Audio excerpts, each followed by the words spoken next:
الحمد لله رب العالمين والعاقبة للمتقين والصلاة والسلام على سيد الأنبياء والمرسلين وعلى آله وأصحابه أجمعين. أما بعد فأعوذ بالله من الشيطان الرجيم. بسم الله الرحمن الرحيم. النبي أولى بالمؤمنين من أنفسهم. وقال الله تعالى في مقام آخر رضي الله عنهم ورضوا عنه. وقال النبي صلى الله عليه وسلم لا يؤمن أحدكم حتى أكون أحب إليه من والده وولده والناس أجمعين. وقال النبي صلى الله عليه وسلم أصحابي كالنجوم بأيهم اقتديتم اهتديتم. وقال النبي صلى الله عليه وسلم لكل نبي رفيق ورفيقي في الجنة عثمان أو كما قال عليه الصلاة والسلام. اللهم صل على محمد وعلى آل محمد كما صليت على إبراهيم وعلى آل إبراهيم إنك حميد مجيد. اللهم بارك على محمد وعلى آل محمد كما باركت على إبراهيم وعلى آل إبراهيم إنك حميد مجيد. خدا نے بنائی کیا پیاری سورت محمد کی. خدا نے بنائی کیا پیاری سورت محمد کی. ہوئے عاشق ہو جس نے دیکھ لی سورت محمد کی. کمال حسن یوسف پر فقط عاشق زلیخا تھی. خود خدا جس پہ عاشق ہے وہ صورت ہے محمد کی. میدان محشر جب ہم کو روکیں گے فرشتے تو حکم ہوگا کہ جانے دو یہ امت ہے محمد کی. اسلام وہ شجر نہیں جس نے پانی سے غذا پائی. دیا خون صحابہ نے تو اس میں بہار آئی. میرے قابل احترام بزرگوں دوستوں بھائیوں، اللہ رب العزت کی طرف سے ہمیں بے شمار نعمتیں ملی ہیں. جو بھی یہ نعمتیں ہمیں مفت میں ملی ہیں، اور جو چیز مفت میں مل جاتی ہے اس کی قدر نہیں ہوا ہے. جس چیز سے محنت لگی ہو، مشقت لگی ہو، وقت مال پیسہ لگا ہو، اس چیز کی قدر دل کے اندر پیدا ہوتی ہے. انہی نعمتوں میں سے اللہ رب العزت نے جو ہمیں نعمتیں دی ہیں، ایک مقام پہ فرمایا میرے بندو اگر میری دی ہوئی نعمتوں کا شکر ادا کرو تو میں تمہاری نعمتوں میں اضافہ کروں گا. پتہ چلا کہ ہم اللہ کی یہ جو نعمتیں ملی ہیں، صحت کی نعمت ہے، اولاد کی نعمت ہے، آنکھوں کی نعمت ہے، حتیٰ کہ ایک سانس جو ہم اندر سے باہر نکالتے ہیں یہ اللہ کی علیحدہ سے نعمت ہے، اور اسی سانس کو دوبارہ اندر لے کے جانا یہ علیحدہ سے اللہ کی نعمت ہے. اور اگر کسی بندے کی سانس تو باہر نکل رہی ہے، اندر نہیں لے کے جا رہا، تو اسے پوچھئے اس میں کیا گزرتی ہے. تو اللہ نے فرمایا ان ساری دی ہوئی نعمتوں کا میرے بندو شکر ادا کرو. میں تمہاری نعمتوں میں اضافہ کروں گا۔ پتہ چلا کہ ہم اللہ کی ان دی ہوئی نعمتوں کا کسی نہ کسی درجے میں شکر ادا کر سکتے ہیں، لیکن میرے محترم بزرگوں دوستو، اللہ نے ہمیں دو ایسی نعمتیں دی ہیں، اتنی قیمتی دو نعمتیں دی ہیں، اگر ساری زندگی سر سجدے میں رکھ کے گزار دے، ساری زندگی خانہ کعبہ کا طواف کرتے گزار دے، تو دو نعمتیں ایسی ہیں کہ کبھی ان کا حق ادا نہیں ہو سکتا۔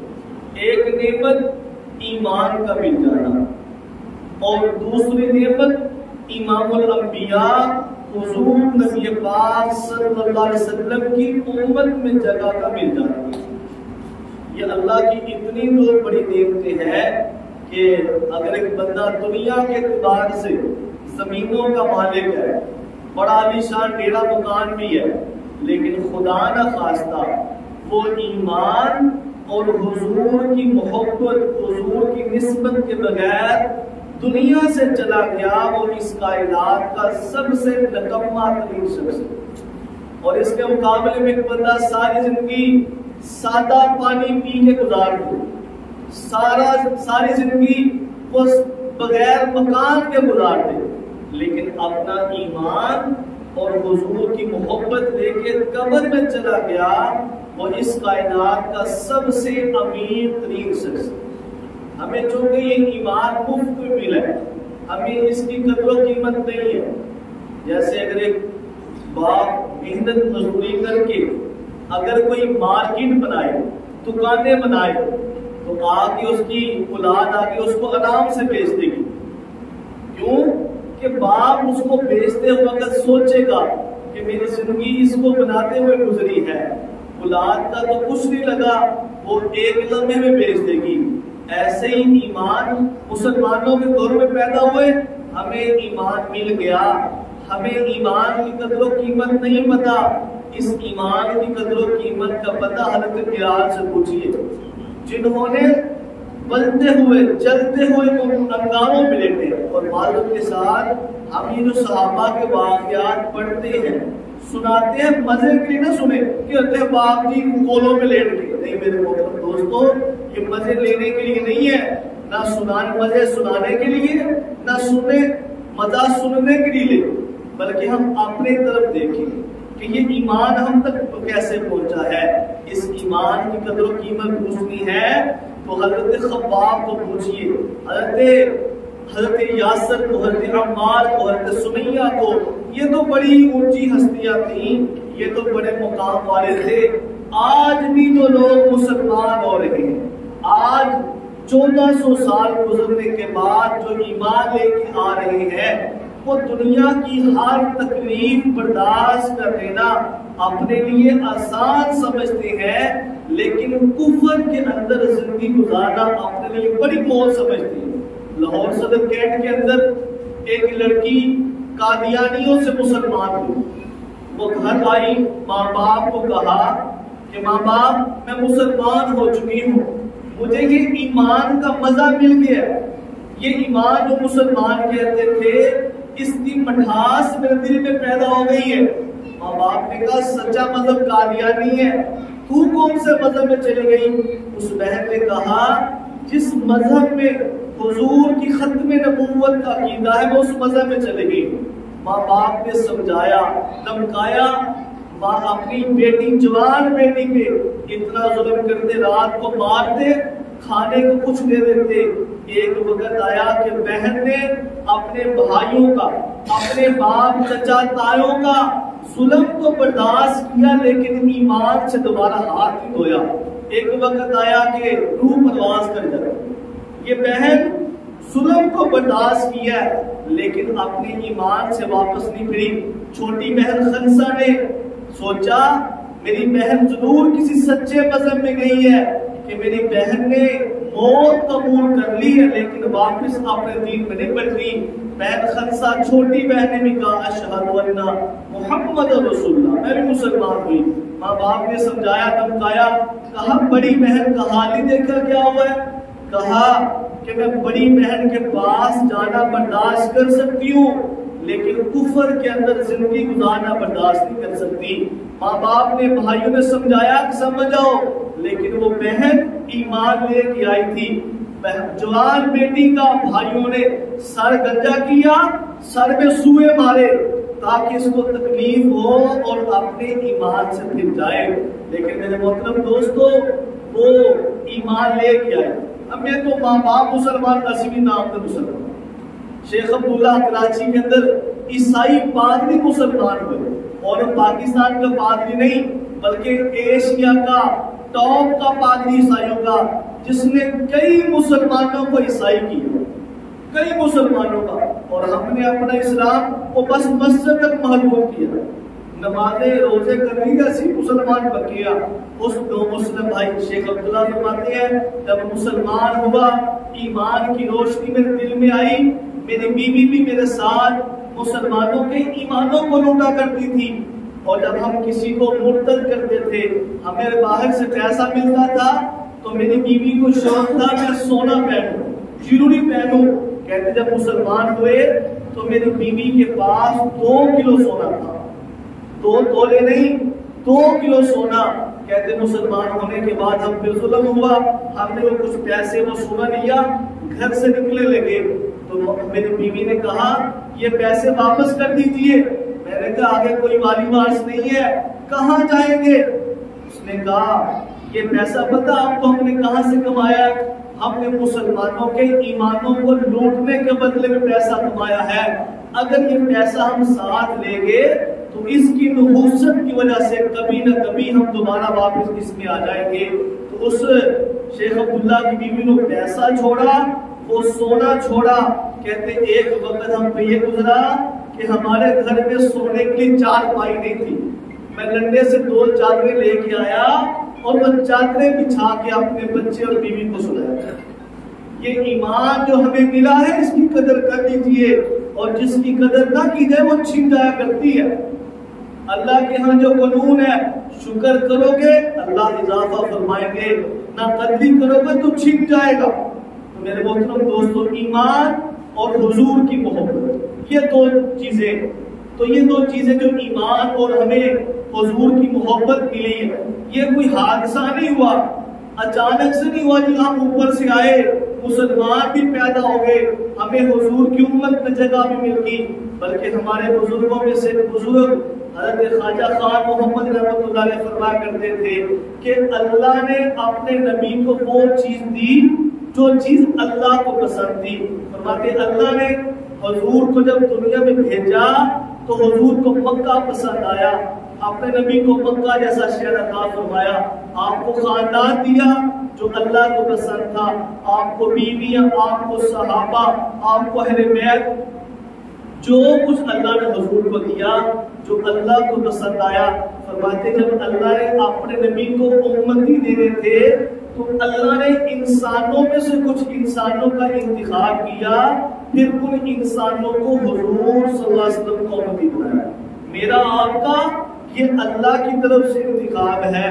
اور میرے محترم دوستو ہماری کیا اوقات ہے، ہماری کیا حیثیت ہے کہ ہم اپنی نسبت اتنی اونچی ذات کی طرف کریں کہ ہمارا ہر لمحہ اللہ کی نافرمانی میں اور اس پاک نبی کا ہر لمحہ اللہ کے قریب ہو رہا ہے. یہ تو اس رب کا فضل ہے کہ ہم نکموں کو اللہ نے ایسا وفا والا نبی عطا فرمایا کہ کسی باپ نے اپنی اولاد کے ساتھ اتنا پیار کیا نہ کر سکے گا، کسی استاد نے اپنے بچوں کے ساتھ اتنی محبت کی نہ کرے گا، کسی مالک نے اپنے مزدوروں پہ اتنے احسان نہ کیے نہ کر سکے گا. ایک احسان یہ فرمایا کہ پچھلی امتوں میں رات کو کوئی گناہ کرتا تو صبح اس کے دروازے پہ لکھا ہوتا کہ اس بندے نے رات کو اللہ کی یہ نافرمانی کی ہے. آج میرے محترم دوستو ہمارے دروازوں پہ ہمارے گناہ نہیں لکھے جا رہے. کیا ہم گناہ نہیں کر رہے؟ کیا ہم بڑے نیک ہیں جی؟ نہیں میرے محترم دوستو، آج ہمارے گناہوں پہ پردہ، ہمارے عیبوں پہ پردہ یہ حضور کے صدقے سے ہے. ایک اللہ والے فرماتے ہیں آج بھی ہمارے گناہوں کی وجہ سے، ہماری کرتوتوں کی وجہ سے اللہ کی طرف سے عذاب آتا ہے. لیکن وہ عذاب روزہ رسول گنبد خضرا سے حیا کرتے واپس چلا جاتا ہے کہ آج ہم انسانی شکل میں موجود ہیں، اس میں حضور کا صدقہ ہے، اس میں حضور کا واسطہ ہے۔ تو اتنے احسان کرنے کے بعد اللہ کے نبی نے ہم سے ایک چیز مانگی ہے، وہ کیا؟ ہم سے محبت مانگی ہے۔ اللہ کے نبی نے ارشاد فرمایا لا یؤمن احدکم حتی اکون احب الیہ من والدہ وولدہ والناس اجمعین۔ فرمایا کہ اس وقت تک کوئی بندہ مومن بن ہی نہیں سکتا جب تک اپنے والدین سے زیادہ، اپنی اولاد سے زیادہ، حتیٰ کہ دنیا کے سارے رشتوں سے زیادہ مجھ محمد سے محبت کرتے ہیں۔ اللہ کے نبی جی اگر ہم آپ سے اتنی محبت نہ کر سکے تو پھر فرمایا لا یؤمن، پھر تو مومن نہیں۔ مومن وہی ہے کہ ایک طرف حضور کی ذات ہو، دوسری طرف ماں باپ، بیوی بچے، کنبہ، خاندان، برادری، دنیا ایک طرف ہے، دوسری طرف حضور کی ذات ہے۔ اللہ کے نبی نے ہمیں یہ پیمانہ دے دیا، اے میرے امتی اگر میرے ساتھ وفا کرتے ہوئے یہ دنیا کے سارے رشتے ناراض ہوتے ہیں کر دینا، لیکن مجھ محمد سے بے وفائی نہ کرنا۔ اور یہ صحابہ نے کر کے دکھایا ہے۔ ہم تو نام سے کہہ دیتے ہیں حضور ہمارے، ہم تو حضور پہ جان قربان کرنے والے، صحابہ کہنے والے نہیں تھے، صحابہ کرنے والے تھے کہ اگر حضور کے مقابلے میں باپ آیا تو صحابی نے باپ کو چھوڑا ہے، باپ کو ناراض کیا لیکن نبی سے بے وفائی نہیں کی۔ حضرت ابوبکر صدیق کا آپ کا واقعہ مشہور ہے کہ ابو قحافہ باپ ابھی مسلمان نہیں ہوئے تو ابو قحافہ نے حضور کی شان میں نازیب کلمات کہے تو بیٹے ابو بکر نے باپ کے چہرے پہ تھپڑ مار دیا۔ یہ شکایت ہے کہ حضور کے پاس اللہ کے نبی کیسا آپ کا صحابی ہے، باپ قدم نہیں کرتا۔ حضور نے بلایا بکر، باپ قدم کیوں نہیں کیا؟ کہ اللہ کے نبی حضرت بکر نے فرمایا اللہ کے نبی شکر کرے میں نے تھپڑ مارا ہے، شکر کرے میں نے تھپڑ مارا ہے، میرے پاس تلوار ہوتی باپ سمجھ کے چھوڑتا نا، آپ کا گستاخ سمجھ کے سردر جدا کر۔ یہ جذبہ تب آتا ہے جب حضور کی پہچان حاصل ہو، حضور کے ساتھ ہمارا تعلق بن جائے۔ ہم تو وہ بچپن میں کان پڑی تھی، کان میں آواز آئی اشہد ان محمد رسول اللہ، وہ جو دل میں وہ کان کے ذریعے حضور کی محبت بچپن میں دل میں آئی تھی، آج سفید بال آگے وہ محبت وہی کی وہی کھڑی ہے۔ اپنے رشتہ داروں کی، اپنی سیاسی پارٹیوں کی، اپنے خاندان کی، بیوی بچوں کی محبت میں روز ہمارے دل میں محبت میں اضافہ ہو۔ اور اس کملی والے کی محبت کا حق تھا کہ دنیا والوں سے سب سے زیادہ محبت ہو، لیکن اس نبی کی محبت وہیں پہ ہے۔ وجہ میرے محترم دوستو، ہم حضور کو مانتے ہیں لیکن جانتے نہیں، پہچانتے نہیں ہیں۔ ہم کہہ دیتے کہ حضور ہمارے بڑے خوبصورت ہیں، ہمارے نبی بڑے اعلیٰ ہیں، لیکن یہ بات ہمارے دل میں نہیں اتر رہی۔ وجہ ہمیں نبی کے ساتھ تعلق کا پتہ نہیں ہے۔ ایک ماں، حضرت زبیر کی ماں اپنے 7 سالہ بچے کو جنگی ہنر سکھلا رہی ہے، بیٹا تیر ایسے چلانا ہے، نیزہ ایسے پھینکنا ہے۔ تو سہیلیوں نے کہا تجھے اپنے بچے کے ساتھ محبت نہیں ہے؟ کہا جی محبت تو ہے۔ پھر کہا اتنا خطرناک یہ تیر تلوار نیزے کیوں سکھلا رہی ہو؟ کہیں بچے کو لگ گیا تو بچے کی جان کو خطرہ پڑ جائے گا۔ تو ماں نے کہا مجھے بچے کے ساتھ محبت تو ہے لیکن اپنے نبی سے کم ہے، نبی سے محبت زیادہ ہے۔ اور میرے دل میں یہ بات، یہ غم مجھے لیے بیٹھا ہے کہ اگر کل کو کوئی میرے نبی کی توہین کرے تو یہ میرا 7 سال کا بچہ آگے بڑھ کے نبی کا دفاع کرے۔ یہی حضرت زبیر 17 سال کی عمر کو پہنچے، اپنے دوستوں کے ساتھ کھیل رہے ہیں، کھیلتے کھیلتے کان میں آواز پڑی کہ نعوذ باللہ حضور کو شہید کر دیا گیا۔ یہ 17 سال کا بچہ اپنے دوست چھوڑتا ہے، کھیل کود چھوڑتا ہے، گھر گیا، گھر سے تلوار پکڑی، جس طرف سے آواز آئی اس طرف کو بھاگنا شروع کر دیا۔ بھاگتے جا رہے ہیں، آگے سے آپ علیہ السلام سامنے آئے، پوچھا بیٹا زبیر کہاں جانے کا ارادہ ہے؟ ننگے پاؤں، ننگی تلوار، کہا اللہ کے نبی مکے میں کسی نے یہ بات اڑائی تھی کہ آپ کو کسی نے شہید کر دیا.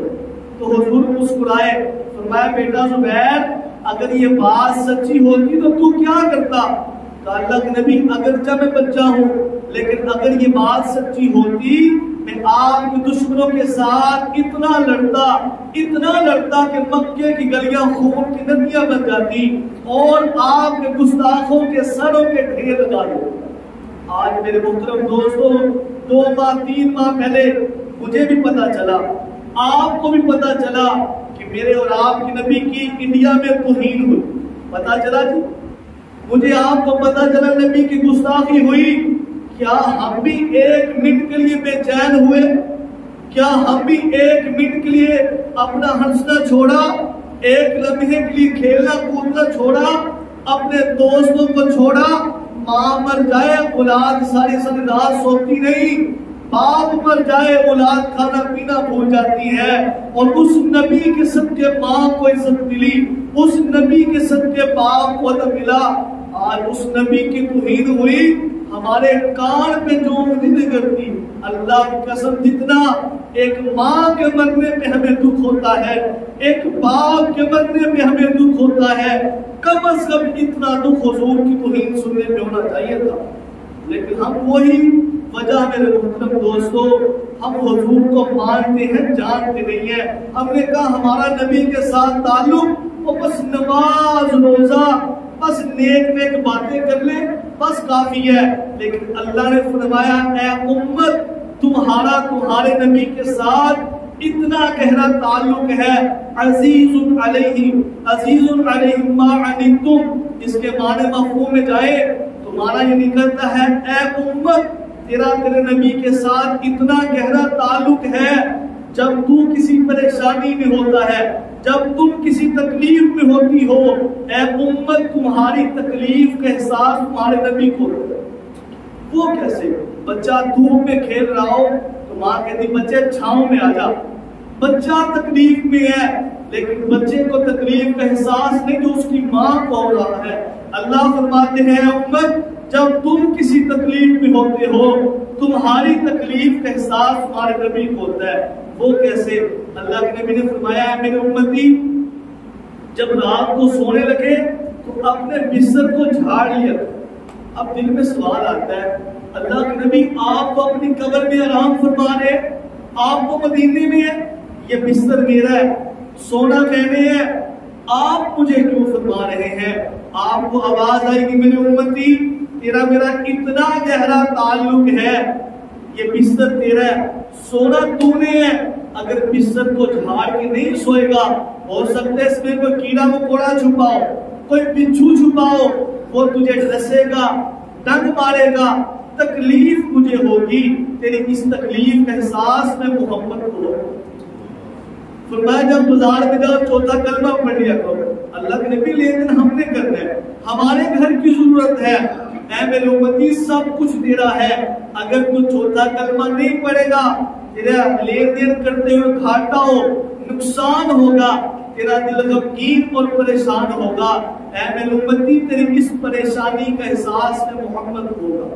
ہمارا نبی کے ساتھ وہ پل پل کا تعلق ہے, لمحے لمحے کا تعلق ہے کہ انسانی شکل میں وجود باقی ہے ہمارا, یہ حضور کا صدقہ ہے, حضور کی دعائیں ہیں. تو میرے محترم دوستو جس کو حضور کے ساتھ تعلق کا پتہ چل جائے, حضور کے ساتھ اپنی پہچان ہو جائے, انہی پہچان ہوئی شخصیات میں سے حضرت عثمان غنی رضی اللہ تعالیٰ عنہ, یہ وہ مرد مجاہد, یہ وہ صحابی ہیں کہ جن کو نبی کا ایسا تعارف ہوا کہ جس ہاتھ کے ساتھ نبی علیہ السلام کے ہاتھ نے بیعت کی تھی ساری زندگی اس ہاتھ کے ساتھ کبھی شرمگاہی لگنے تھی, ساری زندگی اس ہاتھ کے ساتھ کبھی اپنی شرمگاہ لگنے تھی. اتنا حضور کا ادب, حضور کے ساتھ تعلق کا اندازہ. آج ہم خدا نہ خواستہ اسی زبان سے نبی پہ کلمہ بھی پڑھے, اسی زبان کے ساتھ نبی پہ درود بھی پڑھے اور ساتھ ہماری زبانیں جھوٹ بھی بولتے رہے. تو میرے محترم دوستوں کتنی افسوس کی بات ہے حضرت عثمان غنی رضی اللہ تعالیٰ عنہ یہ چوتھے نمبر میں مسلمان ہونے والے ہیں۔ حضرت عثمان غنی رضی اللہ تعالیٰ عنہ یہ واحد شخصیت ہے کہ حضرت آدم علیہ السلام سے لے کے آپ علیہ السلام تک سارے نبیوں میں سے کسی نبی کی 2 بیٹیاں ایک مسلمان کے ساتھ نہیں بیٹھی، صرف حضرت عثمان غنی کو یہ شرف حاصل ہے، یہ ان کو اعزاز حاصل ہے کہ آپ علیہ السلام کی 2 صاحبزادیاں حضرت رقیہ حضرت ام کلثوم رضی اللہ عنہما یہ آپ حضرت عثمان کے نکاح میں تھی۔ حضور علیہ السلام نے حضرت ام کلثوم کے نکاح وفات کے بعد فرمایا، جس کا مفہوم یہ ہے اگر میری 40 بیٹیاں بھی ہوتی ایک ایک کر کے عثمان کے نکاح میں دے دیتا۔ حضرت عثمان غنی صرف مسلمان ہونے کے بعد کامل حیا والے نہیں تھے، بلکہ یہ ان شخصیات میں تھے جب وہ دور جاہلیت تھا، جب حضور نے اعلان نبوت نہیں فرمایا تھا، تب بھی حضرت عثمان غنی کامل حیا والے تھے، بڑے حیا والے تھے۔ اور حضرت عثمان غنی رضی اللہ تعالیٰ عنہ حضرت بکر صدیق کے بعد، حضرت عمر فاروق کے بعد پوری امت مسلمہ میں سب سے بہترین شخص ہے۔ سارے نبیوں کے بعد حضرت بکر صدیق ہے، ان کے بعد حضرت عمر ہے، اور نمبر 3 پہ حضرت عثمان غنی رضی اللہ تعالیٰ عنہ ہے۔ اور ان کو حضور کے ساتھ اتنی کامل محبت کہ صلح حدیبیہ کے موقع پہ میں نے شروع میں عرض کیا تھا کہ جب ہم صحابہ کے واقعات سنائیں یا سنیں مزے لینے کے لیے نہیں، بلکہ نیت دل میں یہ ہو کہ جیسے صحابہ نے حضور کے ساتھ وفا کی ہے، جیسے صحابہ نے حضور کی کامل اتباع کی ہے، ہم بھی ویسے ہی اتباع کریں گے۔ یہی نیت انشاءاللہ جی۔ صلح حدیبیہ کے موقع پہ جب مشرکین نے کہا کہ ہم آپ کو عمرہ کرنے نہیں دیں گے، تو حضرت عثمان کو حضور نے فرمایا کہ آپ جاؤ مکے والوں سے بات کرو کہ ہمیں اجازت دیں اور ہم جا کے عمرہ کر سکے۔ حضرت عثمان غنی کے اپنے 2-4 دوستوں کو ساتھ لیا، تو اس وقت یہ رواج تھا کہ جو امیر لوگ ہوتے تھے، جو چودھری لوگ ہوتے تھے، وہ اپنی شلوار ان تخنوں کے نیچے رکھتے تھے، اپنی چادر کو وہ لمبا چھوڑتے تھے۔ یہ ان کا اس وقت کا یہ کہہ لیں پروٹوکول تھا۔ حضرت عثمان غنی نے اپنے یوں رکھے، اور حضرت عثمان غنی کوئی غریب نہیں تھے، یہ مکے کے مالدار 3 شخصیات میں تھے۔ غزوہ تبوک کے موقع پہ 200 اونٹ مسلمانوں کو فری میں دے دیے تھے، 200 اونٹ، اور وہ سامان لدے سمیت حضرت عثمان غنی کفار سے بات کرنے کے لیے گئے، تو کسی نے کہا عثمان یہ اپنے شلوار کو تخنوں کے نیچے کر لو، وہ مکے والے کیا کہیں گے؟ حضرت عثمان نے کہا ہمارے صاحب یہاں رکھا کرتے ہیں، ہمارے صاحب یعنی حضور صلی اللہ علیہ وسلم اپنی شلوار یہاں رکھتے ہیں، میں بھی یہی رکھوں۔ کیا مطلب کہ کسی دنیا دار کے روگ کی وجہ سے، کسی دنیا دار کے عہدے والے کی وجہ سے نبی کی سنت کو چھوڑا نہیں جا سکتا، نبی کے ساتھ بے وفائی نہیں کی جا سکتی کہ اپنی شلوار کو نیچے رکھ کے اس کو خوش کرتے کرتے نبی کی سنت کو چھوڑ دو۔ تو یہاں سے نیت کر کے اٹھے کہ جیسے عثمان غنی کہ آج ہم تذکرہ سن رہے ہیں، ہم بھی اپنے تخنوں کو خالی رکھیں گے۔ تو حضرت عثمان غنی کو کہا گیا عثمان تم اکیلے عمرہ کر لو، باقیوں کو اجازت نہیں ہے۔ تو حضرت عثمان غنی نے کیا کہا؟ فرمایا کہ میرا دل یہ گوارا نہیں کرتا کہ میں اپنے نبی کے بغیر عمرہ کر لوں، کہ محبت کہ عبادت کا مزہ محبوب کے ساتھ آتا ہے، کہ محبوب ساتھ ہو۔ کیسی محبت کہ عثمان غنی رضی اللہ تعالیٰ عنہ نے ایک مرتبہ وضو فرمایا، وضو کرنے کے بعد مسکرائے، تو صحابہ نے پوچھا عثمان کیوں مسکرائے ہو؟ کہا ایک مرتبہ میں نے بھی حضور کو دیکھا تھا کہ آپ علیہ السلام نے وضو کیا، وضو کرنے کے بعد مسکرا رہے تھے، میں نبی کی اس سنت کو زندہ کر رہا تھا۔ ایسی کامل محبت، ایسی کامل اتباع کہ دنیا والے ناراض ہوتے ہیں ہو جائے، لیکن حضور سے کسی طرح بے وفائی نہ ہو سکے۔ جب آپ ہجرت مدینہ کر کے مدینہ میں تشریف لائے تو مسلمانوں کے پاس لٹے لٹائے آئے، کچھ پاس نہیں ہے، پانی کا بڑا مسئلہ ہے۔ آپ علیہ السلام نے پانی کے بندوبست کے لیے مسلمانوں میں ترغیب چلائی، تو ایک یہودی کے پاس کنواں تھا جس سے وہ اپنا قبضہ کیا ہوا تھا، جو اس کا مالک تھا، حضرت عثمان غنی نے اس کے ساتھ بات چیت کی، سودا کیا، تو سودا یہ طے ہوا کہ 12,000 میں کنواں بیچوں گا، ایک دن مسلمان پیا کریں گے اور دوسرے دن یہودی استعمال کیا کریں گے۔ حضرت عثمان غنی وہ چلتا رہا، پھر بعد میں 8,000 درہم اور دیے اور پورے کا پورا کنواں خرید کے مسلمانوں کے لیے وقف کر دیا۔ اور یہاں بھی ایک بات درج کر دوں کہ حضرت عثمان غنی کی سیرت سے میں یہ پتا چلا کہ وہ مالک بن چکے تھے کنویں کے، چاہتے تھے جس کو مرضی پلاتے، کہا یہ میں نے کنواں خریدا، اب اس میں میرا کوئی حق نہیں ہے، یہ مسلمانوں کے لیے وقف ہے۔ تو جب ہم کسی مسجد کے لیے، کسی مدرسے کے لیے کوئی جگہ وقف کرتے ہیں، وہ کنال 2 کنال جگہ وقف کرتے ہیں، تو یہ ضد نہیں کرنی چاہیے جی احتیاط ساڈا ہی ہوئے گا، مولوی صاحب منو پوچھ کے کام کریں گے۔ جب آپ نے وقف کر دیا، یہ وقف اللہ کی ملکیت میں چلا گیا ہے، تو اس لیے یہ بھی اپنے ساتھ نیت رکھنی چاہیے۔ اور اسی طرح عثمان غنی رضی اللہ عنہ جنہوں نے پورا کنواں مسلمانوں کے لیے وقف کیا، لیکن اللہ نے کیا قسمت میں لکھا تھا کہ جب آپ کی موت آئی 40 دن تک پیاسے رہے، 40 دن تک پیاسے رہے ہیں۔ حضرت حسین رضی اللہ عنہ ہمارے سر کے تاج ہیں، وہ 10 دن پیاسے رہے، وہ تب بھی ہم ان کو مظلوم کربلا سمجھتے ہیں۔ حضرت عثمان غنی 40 دن پیاسے رہے ہیں، یہ مظلوم مدینہ ہے، حضرت حسین سے زیادہ مظلوم ہے، لیکن ہم شہادت پہ رونے والے نہیں ہیں، ہم شہادتوں پہ فخر کرنے والے ہیں۔ ہم حضرت حسین کی شہادت کو بھی خراج تحسین پیش کرتے ہیں، حضرت عثمان غنی کی شہادت کو بھی خراج تحسین پیش کرتے ہیں، اور یہ عہد کرتے ہیں کہ اللہ جتنی زندگی رہ چکی ہے ہمیں بھی ایمان والی زندگی دیجیے، اور حضرت عثمان کی طرح ہمیں بھی صبر و تحمل کے ساتھ، بردباری کے ساتھ دین کے کاموں میں اپنا مال لگانے کی، اپنا وقت لگانے کی، حتیٰ کہ اگر جان کا وقت آئے ہمارے جانوں کو بھی اپنی راہ میں قبول کر لیجئے۔ نیت کرتے ہیں انشاءاللہ جی، جان دیں گے جب وقت آئے گا جی۔ ابھی وقت آپ سے تقاضا یہ ہے کہ کل جو ہے نا آپ سے کچھ وقت چاہیے، منگل کو ریلی ہے جی پسرور میں شہادت حضرت عثمان غنی کے بارے میں، وہاں آپ نے ظہر کی نماز وہاں ادا کرنی ہے۔ حضرت عثمان غنی نے اپنے دین کے لیے اپنا جسم قربان کیا ہے، اپنا خون بہایا ہے۔ آپ نے منگل والے دن دوپہر کو حضرت عثمان کی یاد، حضرت عثمان کی شہادت کو سامنے رکھتے ہوئے اپنا پسینہ قربان کرنا ہے۔ اور اس وقت جو بدبخت حضرت عثمان غنی کی شہادت کی خوشی میں عید منا رہے ہیں، چاہے وہ کالے دل والے ہوں، چاہے کالے لباس والے ہوں، وہ ماتھے پہ محراب بھی سجا لے، جس کے دل میں بغض صحابہ ہے وہ کافر ہی کافر ہے۔ اس لیے جہاں وہ حضرت عثمان غنی کی شہادت پہ عید منا رہے ہیں، ہم ان کو یہ بتانا چاہیں گے، ہم ان کو یہ باور کرائیں گے کہ حضرت عثمان غنی چلے گئے لیکن آج بھی ان کے ماننے والے زندہ ہیں۔ تو کون کو نیت کرتا ہے کہ میں ایک موٹر سائیکل کے ساتھ لے کے جاؤں انشاءاللہ؟ بابا جی تسی بھی کر لو انشاءاللہ۔